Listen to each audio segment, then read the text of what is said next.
Hi, I'm Leah Umansky, and I'm going to be reading you some poems for the Bad Mouth reading series. Thank you, Rebecca, for asking me to read. Let me open this up. So the first poem I'm going to read is called Monologue, and it's forthcoming in Memorious. Monologue. The back of what happens next goes like this. There is so little you can tell a reader. You can give a place for them to wait, a sort of dead time that is unreal and fathomed or phantomed in ghost or fever, fever or ghost, in dream delay, stay, stray, slay. But let's pause on sorrow. Feeling and emotion are only part of the truth. It is in the trappings of each day that we woman ourselves forward. We are the stronger sex. I have enough of the slow woman in me, piecing together what is all right. You have a history. You don't know what could hurt you. You don't know what could happen. We are all waiting to do a thing, to mollify or sway, reason or stay. But what would the informed delivery appear as? Something will happen. It will be momentary, abstract. What is maladjusted adjusts. It will be of release, the best conversation in the world, or an explosion of slight pivots, where little by little we face what lies ahead, a few inches at a time, turning and turning and turning and reaching and reaching and reaching with our arms and our eyes and our hearts and our minds and our hands, our hands, our hands, our hands, our hands. So that's a poem from my new manuscript, which I started in the beginning of the pandemic. So is this next poem called Ask. It's also inspired by one of my favorite TV shows, Mr. Robot, which you'll see at the end. Ask. The governor says, "Who are you staying home for?" And I think of myself, my family, but I really think of the future. He says, "Look at the data for the day." And I look up at the wall. I look out at the cars in the cul-de-sac. I look in at myself, my apprehension, my fear, my inabilities. Then I notice my vulnerability. I am brave. The data of the day makes us all so factual, so scientific, like tending to particulars with exacting precision. That's not the cutting I want. My dichotomy lies in the self, and the way my dicing of days is populated and more. I'm not one to self-isolate. There's only so much time I want to spend with myself, and it's not for lack of pleasure, but because I thrive on connection. It's a muscle I need and stretch into. Jeanette Winterson says in The Guardian that we should learn to use our memory during this time of, and I think about birdsong, sunlight, greens, blues, and reds. I think about the world asking for a break. Is there no greater sound than need or love or an ask? In our group chat, my sister texts guys with a sideways eye emoji face from the other room, and memory lifts me up. Love pushes me out of my kitchen chair. The handshake is dead. I used to really enjoy that formality, not me personally, but the act of watching it in others. I found it formal but traditional and something I found oddly romantic, sort of old-fashioned masculine. I was attracted to it like I'm attracted to the past. There's so much I'm attracted to. My attraction is what designs my days, my ask, and my wants. It is my memory. I think about my asking muscle. It embraces and toggles back and forth. What am I asking for now? What if my asking is getting answers? What if my asking is a way to wield? The hardest questions to ask are the ones you ask yourself, the ones you ask to yourself, the ones you ask of yourself. There are so many trappings. I toggle again, a swift between my fingers. My muscle asks, my skin asks, my ache asks, and then I need to turn my attention. What if the world isn't any of ours? Everyone has a monster, Elliot says on Mr. Robot. What would I ask of mine? I'm going to read two poems from my last book, The Barbarous Century. This is called a real poem. 1. In love, there are times where unprecedented things happen. I'll just say it here. I have never been to battle, but I battle every day. We speak apart. Studies show this. We speak apart as we are made of parts. We are partly made of mothers. 2. There's only 2 moments in a life, but I don't want to talk about authority. I know there's no expiration date. 3. The great bird of me is on guard. The great bird of me is discovering the floor and the ceiling of this life. I am not endorsing dramatics. I am merely stating the obvious. Everything comes down to power. 4. I'm not interested in conquest, but in value. We can decide the way we are spoken to. I am deciding it now. 5.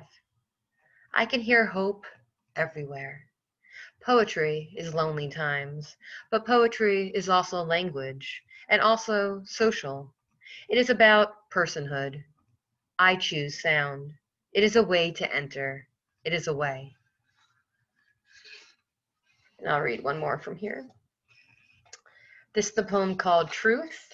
And it kind of has to do with what a whole year is kind of like. And now that we're at the end of 2020, I felt like this was a fitting poem to read. Truth. I make little markings, each letter of every word a foot alive. Abandoning is a rock. Abandoning is a rock lodged in a throat so tight it could hardly compromise the lonely air. This rock has its comfort. It builds a house within its chest, and the abandoning closes its eyes, seeing what it remembers, that life is good. A year? What changes in a year? Age? Nails? Skin? The body? People? No.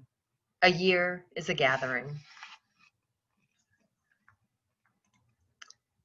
This next poem is a poem called Four Scenes, and it's coming out soon in Bennington Review, and it starts off with the mouth, so it made me think of the title of this reading series. Maybe it is my hard mouth in dreams, my hard mouth in day, my hard mouth in sound, my hard mouth in now, my hard mouth in great, my hard mouth in time, my hard mouth in grueling, my hard mouth in delicate, my hard mouth in bed, my hard mouth in end, my hard mouth in grants, my hard mouth in wonder, my hard mouth in trust, my hard mouth in best, my hard mouth in beginnings. What makes the mouth hard? Intrusion? Departure? Demise? Is it the encounter with the ordinary or the strange, or the opening of our other mouths, our other impulses, our other avoidances, our other frustrations and feints? Is it my hard mouth that is seeming, my hard mouth that is misleading, the smile of my hard mouth, the breath of my hard mouth, the crown of the hard mouth of my teeth, its canyon of lust, the crest of my hard mouth tongue, the pearl of my hard mouth heart, the abandonment of my hard mouth song, the grief of my hard mouth's pity, the bringing of my hard mouth to this page, to the brim, to the want, to the more? Maybe it is not even, or even at all, or maybe it is. More and more and more. A hum of one, alone, my body and my fright, alone, alone in a day, alone in love, alone in night, alone. I was terrified. I felt alone. I felt abandoned. I felt lonely and lone and lost and suddenly tangled in fear, in sheet, in dream, in sleep, alone in night, alone in love, alone in day, alone, alone in my fright, my body, alone, a hum of one. On the LIRR last weekend, for the final beach day of summer, 2 grandparents and their small granddaughter sit across from me. The grandmother wouldn't stop. She wouldn't stop. The grandmother wouldn't stop. She kept getting up and down and up and down, and the ups were in frustration, and the downs were in scolding and scream. All you eat is candy. I don't have candy for you. You need to take a breath. You can't have everything you want. And I thought to myself, why not? Why not? Why not? I want so much and I want it now and now and now and now, even now. Did you know that giraffes hum to each other at night? I imagine it like walkie-talkies under the stars. Over and out, says one giraffe to another. Good night, says one tall mouth to another, like a row of telephone poles. One mouth hums to another under the treefall of darkness, under the haze of stars. Scientists say their humming might be a way for them to communicate in the dark, so as to say, I'm still here, but maybe it's really like, you, stand by me, or you, come close to me, or you, come near to me now, right now. I imagine their turning of heads like tulips, a kind of elongated grace, and their humming, part purr, part burrow, part bliss, part chord, their notes a bridge in the darkness, a pathway of beckoning, of more, and now, and want. I'm going to read 2 more poems for you. This is a poem called God is God and the Universe is a Universe, and it's in my manuscript of Tyrant and was published at the Cincinnati Review. God is God and the universe is a universe. And maybe they've had enough, and maybe the ship will finally sink, and maybe the controversy will be settled, and maybe the rendering will be palpable, and maybe the reckoning will be glorious, and maybe the divide will be bridged with glory.